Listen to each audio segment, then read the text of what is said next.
Kembali lagi dengan saya Westa Manoriandi. Di sini saya akan menjelaskan cara kerja alat radio diagnostik. Baiklah, perkenalkan nama saya Westa Manoriandi, NIM 2014 40 10 19. Saya dari Prodi D3 Keperawatan Fakultas Ilmu Kesehatan Universitas Pahlawan Tuanku Tambutai Bangkinang. Sebelum saya menjelaskan tentang radiologi konvensional, tolong like, subscribe, and share, and comment. Baiklah, kita mulai. Radiologi konvensional. 1. Radiologi konvensional merupakan suatu pemeriksaan sederhana menggunakan sinar X dengan berbagai posisi pemeriksaan. Dapat dilakukan dengan menggunakan kontras atau tanpa kontras. 2. Keunggulan, mudah, cepat, dan biaya relatif lebih murah. 3. Penyulit. Terkadang gambaran yang dihasilkan tidak terlalu jelas karena superposisi atau tumpang tindih dengan organ lain. Untuk beberapa jenis pemeriksaan harus dilakukan dengan mengubah posisi pasien agar diperoleh gambaran yang jelas.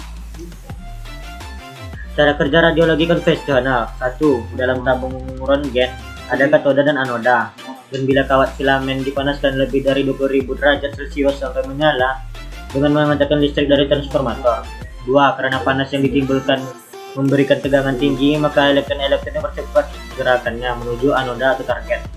3. Elektron-elektron mendadak dihentikan pada anoda sehingga membantu panas 99% dan sinar X1. 4. Sinar X akan keluar dan diarahkan dari tabung melalui jendela yang disebut diafragma. 5. Panas yang ditimbulkan ditiadakan oleh radiator pendingin. Selanjutnya, yang kedua, saya akan menjelaskan fluoroskopi. Fluoroskopi adalah tindakan pencitraan medis yang digunakan oleh dokter untuk mengambil gambar dari organ tubuh tertentu dan untuk melihat video pergerakan berbagai bagian tubuh di layar fluoresen secara langsung. Tindakan ini menggunakan teknologi sinar X dan bahan pewarna pembanding yang membuat bagian tubuh menjadi tidak tembus pandang dan terlihat dengan lebih jelas. Fluoroskopi umumnya digunakan untuk mendiagnosis penyakit dan juga sebagai tindakan intervensi dalam bidang ortopedi, gastroenterologi, dan kardiovaskuler. Cara kerja fluoroskopi. 1. Uji pencitraan rutin yang biasanya membutuhkan waktu 45 menit sampai 1 jam. 2. Dimulai dengan pemberian zat warna pembanding. 3. Setelah pasien tiba di tempat pencitraan, ia akan diminta untuk menggunakan pakaian laboratorium. 4. Kemudian tindakan dilanjutkan dengan memberikan obat bius atau obat penenang. 5. Setelah persiapan selesai dilakukan, pemindaian fluoroskopi akan dimulai. 6. Dari fluoroskopi akan diproses dengan peralatan khusus yang membantu memperjelas dan mencerahkan gambar sebelum gambar tersebut dipindahkan ke layar fluoresen. Jika saya menjelaskan ketiga, mamografi. Mamografi adalah pemeriksaan sederhana dengan menggunakan mesin X-ray. Dengan menggunakan mesin mamografi tersebut, payudara ditempatkan di antara dua plat dari mesin X-ray dan akan dilakukan penekanan.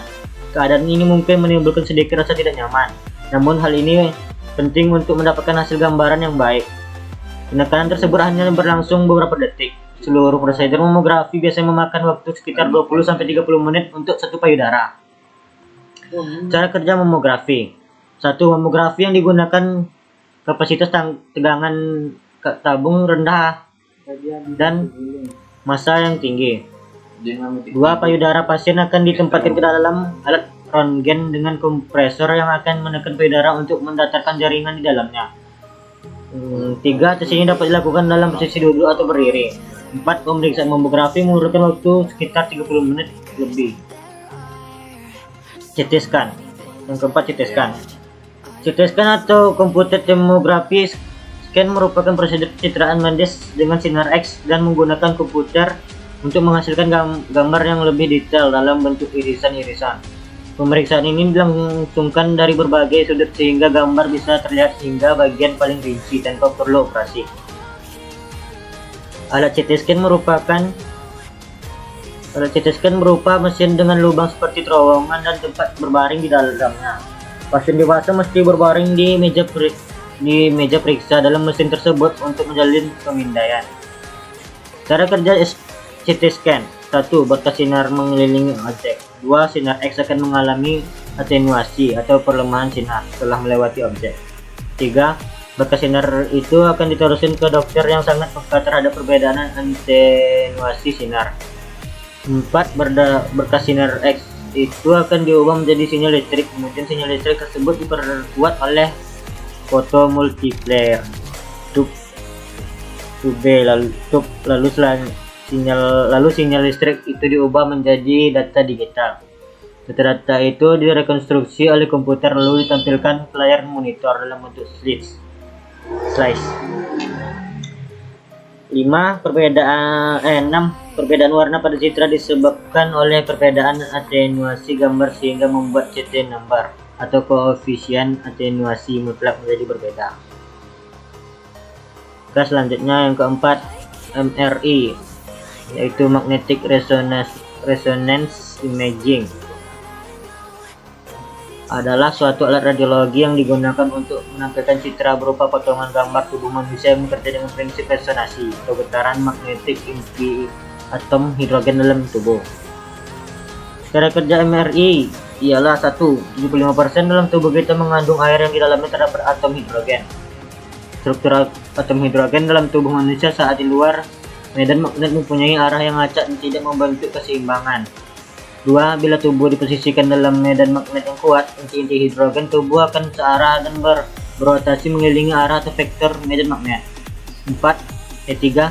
Bila sinyal frekuensi radio dipancarkan melalui tubuh, beberapa inti hidrogen akan menyerap energi dari frekuensi radio tersebut dan mengubah arah atau dengan kata lain mengadakan resonansi. 4. Bila sinyal frekuensi radio dihentikan pancarannya, inti-inti tersebut akan kembali pada posisi semula, melepaskan energi yang telah diserap dan menimbulkan sinyal yang ditangkap oleh antena, dan kemudian diproses komputer dalam bentuk radiograf. Ultrasound adalah terapi merupakan jenis termoterapi atau terapi panas yang dapat mengurangi nyeri akut maupun kronis. Terapi ini menggunakan arus listrik yang dialirkan lewat transducer yang mengandung kristal kuarsa yang dapat mengembang dan kontraksi serta memproduksi gelombang suara yang dapat ditransmisikan pada kulit serta ke dalam tubuh. 2. Peralatan yang dipergunakan pada terapi ultrasound adalah generator penghasil frekuensi gelombang yang tinggi dan transducer yang terletak pada aplikator. Transducer terbuat dari kristal sintetik seperti barium titanat atau zircon timbal titanat yang memiliki potensi piezoelektrik, yakni potensi untuk memproduksi arus listrik bila dilakukan penekanan pada kristal. Terapi ultrasound biasanya dilakukan pada rentang frekuensi 0,8 sampai dengan 3 MHz atau 800 sampai dengan 3000 kHz. Frekuensi yang lebih rendah dapat menimbulkan penetrasi yang lebih dalam atau sampai dengan 5 cm. Ya, itulah hasil presentasi dari hasil kerja saya. Lebih dan kurang saya mohon maaf.